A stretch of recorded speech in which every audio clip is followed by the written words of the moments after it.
All right, that was good. And welcome back to Meeting of the Minds. Today I'm here with headlock extraordinaire and sales guru, the great John Cox. Hey, thanks, Gene. Appreciate it. Absolutely.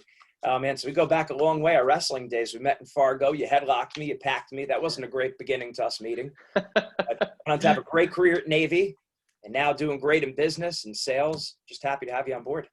Hey, thanks, man. Thanks for having me along. Like I've told you a couple of times, I've seen you grow this thing from day one. I'm just happy to be able to help and be of use for you at some point. So, hey, here, might as well be today. Why not? Absolutely. Absolutely. Let's talk about how you transitioned from a great wrestling career into business. So I guess start talking about wrestling. Yeah. So anybody who knows me from my days in early Michigan knows that I'm not a very naturally athletically gifted person. And it took a lot of work every day to just, waking up in the mornings, boxing, lifting, working out, probably working out too much. But if there's anything that I've noticed of great athletes like in the NFL who've given me, motivational speeches throughout time, everyone kind of has that crazy notch about them, right? Like they're willing to drive their minds and their bodies to a place that just nobody else is willing to go. And I think growing up, I was blessed with that kind of mindset. I'm sorry if something sounds like a crash. My dog's right here next to me. Oh, you're good. You're good. Yeah, I remember there was days I'd be working out, just training. All of a sudden, I found myself to excel at wrestling. I tried all the sports, soccer, football, track, rugby, all that. But I just tended to excel a bit and enjoy wrestling a little bit more than others. So I just said, hey, I'm going to do this. I'm going to be a state champion. That's what I'm going to do. And I just went all in. I'm like, in pretty much anything I've ever done in my life, I always wanted there to be no questions asked. Like I've done everything I could for my goal. So being a state champion at that time was my total focus, and being a good student. My sister, she was really smart. My parents used to put the report cards above the door, and I would look at the report cards. I'm like, I'm gonna get better grades than her. So I was gonna be a state champion and get better grades. That was like all I ever wanted to do throughout my for K to 12. So yeah, and eventually, people always ask me, how'd you go to Navy? I'm just a small town boy from Michigan, and military is not very prevalent in the state of Michigan. It's just, we don't have a lot of bases. People don't travel much to the state. Michigan's very, very isolated and landlocked, right? You're not conveniently going to North Dakota via Michigan. It's just like, there's nothing else to go in Michigan unless you're going to Michigan. So anyway, yeah, there was a hat. My aunt was in the Navy. There was a hat she gave me one day in the corner of our living room. And my dad, at that time, I had placed fifth in the state as a freshman. And he's like, well, you might want to start thinking about going to college. And then he pointed at that. He's like, what about Navy? I'm like, what the heck's Navy? I didn't even know what the Naval Academy was at the time. So, and really the rest is history. And we, ended up moving on to college from there. And yeah, it ended up just working out real well. Talk about how wrestling formed you, and then talk about Navy, how Navy started to form you. Yeah. Well, anybody who's wrestled, knows that this is a emotional, very all-consuming sport that laid the groundwork for me to not only be successful in wrestling, taking that mindset and really committing to it, but being able to be a good family man, being able to be a good student, being able to be a good father. It really taught me a lesson that if I was to she's really going crazy in the corner there. That if I'm going to take on anything in my life, it's all in. You're all in, and you're going to have a goal. I'm going to be the best father I can be. I'm going to be the best student I can be. I can be the best wrestler I can be. I'm going to be a champion in whatever that goal is. And that's really, I can say that's laid the groundwork in both business and wrestling alike. And when I went to the Naval Academy and really got that military foundation, military finish, if you will, that really helped me lay the structure onto my life. I became a lot more organized. I was able, when you go to the Naval Academy, you're not exactly hitting, go to the bar Wednesday night and then, getting hammered at the nearest sorority party. That's just not how it works. I always say that I probably wouldn't have graduated college had I not gone to Navy. Somebody was making sure I was in my room saying study, and really helped me, take those late teen, early 20 years and be able to make those, to maximize efficiency, in my opinion. So I could, was able to be as successful as I could and finish it off right and just get it done and move on to the next step of my life, which was my military career. So yeah, it was, you meet a lot of very accomplished very determined people who've been through a lot. I woke up my freshman year. I'll never forget. I had a major who had an office right across my room. And so, most kids are just trying to get to class and waking up in their sweatpants. I had to look at one very accomplished officer every single day. The minute I woke up and right before I went to, right before I went back to my classes, and it was, it shapes you a little differently. And so, hold on a second, I gotta just define this. So, yeah, say providing my, both of those experiences and how I came up in academics definitely helped shape my, structure in my life and my determination just to get things done, which was really positive in my opinion. Yeah, I'd assume you grow up real quick at Navy. You do. I'd say that, yeah, I mean, because right away it's got to be up at a certain time. You got to be doing certain things on top of. So it's all the things you're doing for the Navy, plus college, plus wrestling. It's a lot. Yeah, it's a lot. It was a lot to take on. There wasn't a lot other things you could fill in your life other than just going to school and doing the military thing and being a student and being an athlete. There's so much going on. I didn't have a lot of time to get into anything else. And I think that was probably fairly positive. I probably saved myself a lot of trouble and getting into a lot of trouble, in my opinion, at that point. I was kind of a crazy kid. Yeah. And I'd assume that any of the academies, you're going to be more, it's going to teach you more to be a leader, to speak up, to take initiative. Can you talk about those things and then how that influenced you in business? Yeah, sure. It actually had a lot of influence, and especially the way I do business today. You go to the academies to be a leader. That's what they ground into your head every single day. You better take this seriously. You're going to be a leader. You're going to be going into battle, and I did do all that.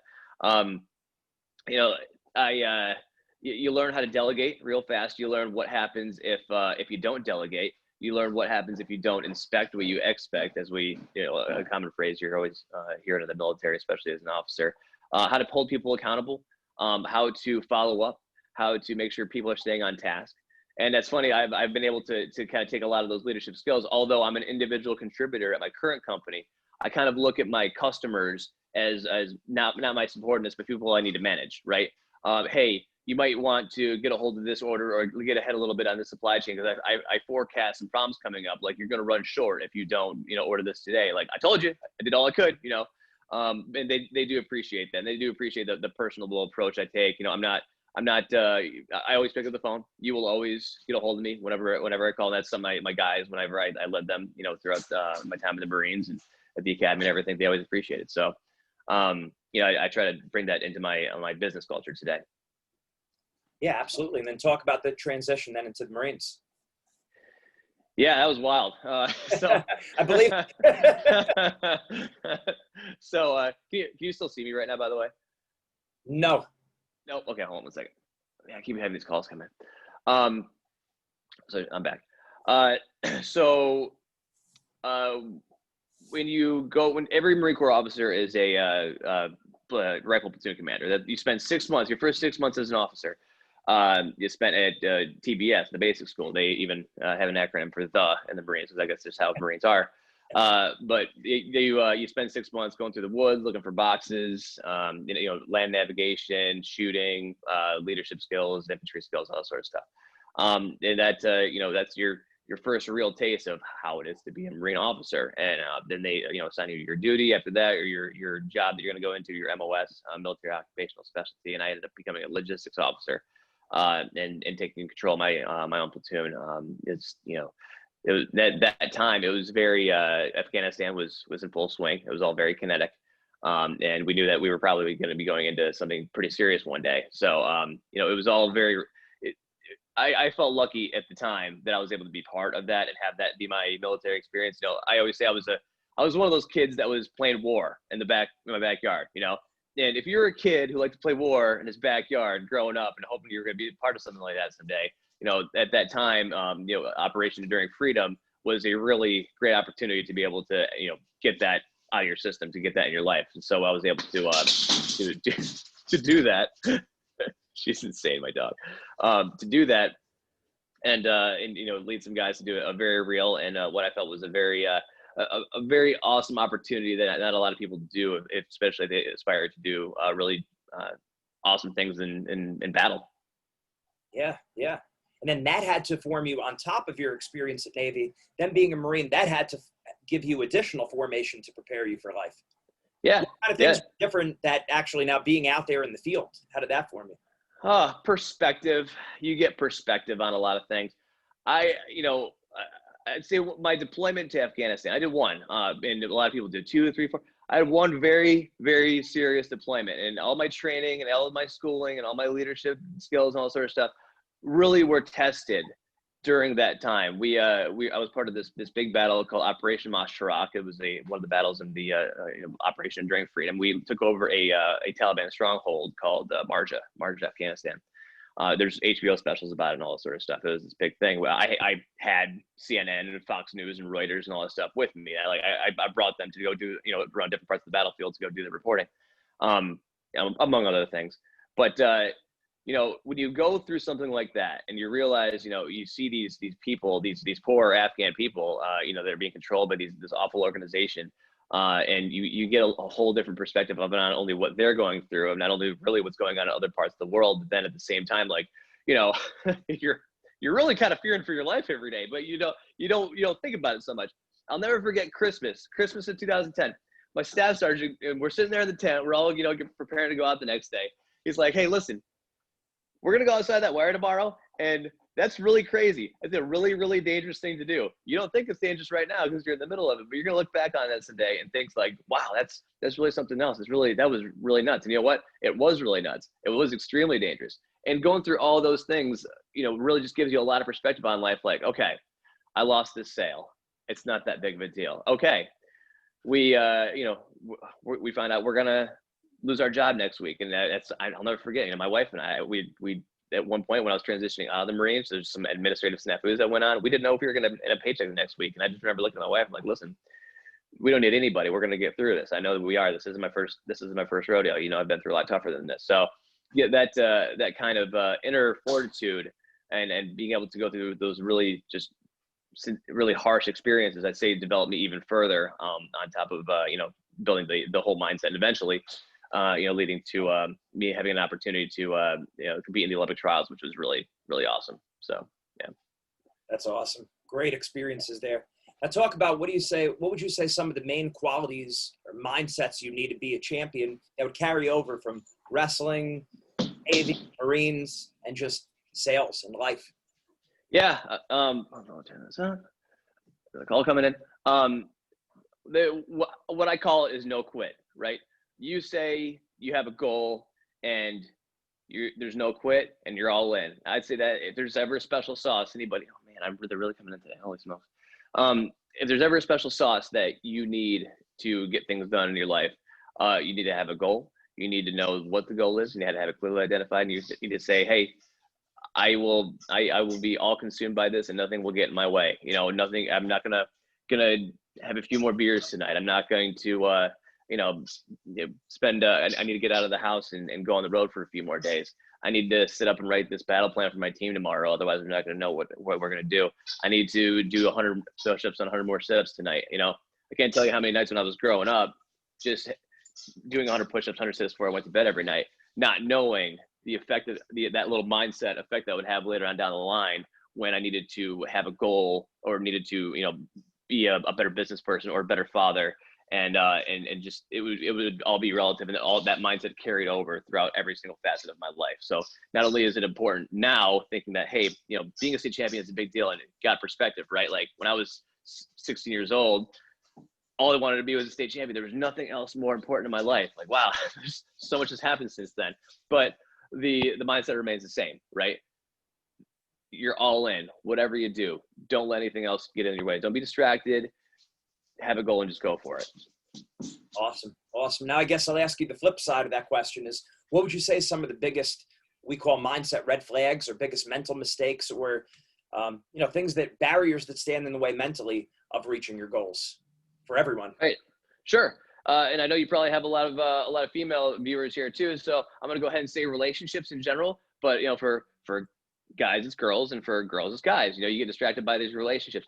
When you're a teenager, you're coming up and everything's you're hormonal, or maybe you go through a divorce and now you're looking for, the next person in your life. And And what you thought was so important, your goals, your financial goals, whatever, your professional goals, whatever it is, well, it becomes a little less important. Now you have a significant other that you're just, it's so new and so awesome. And I've seen that really derail a lot of people. And not that it's a bad thing. Relationships are awesome, but everything is good in moderation, right? It's okay to have a couple of drinks, but don't have it all consume your life, substance abuses, all that sort of stuff. I mean, any other facet outside of your life that is not your goals is going to end up being a distraction at some point. If you can handle it in moderation, that's great. But it really takes a lot of discipline to be able to keep it, on the straight and narrow. And nobody does. We all falter, right? I know I coach now. I coach wrestling now here in New York, and I know some great wrestlers. Some guys who have staff, they have nutritionists, they have lifting coaches, and all of them go off of their plan at some point. All of them. Nobody's perfect. So hey, if you make a little mistake, you have a little boo-boo, you went on a couple of more days than you should have to. It's okay, but just learn from your lessons. Take something and take something and learn from it, and always make everything into a positive. Makes sense. And what big barriers would you tell someone to overcome if you're mentoring someone who's just getting started with the sales career? What do you tell them to do, and what do you tell them to avoid? Yeah.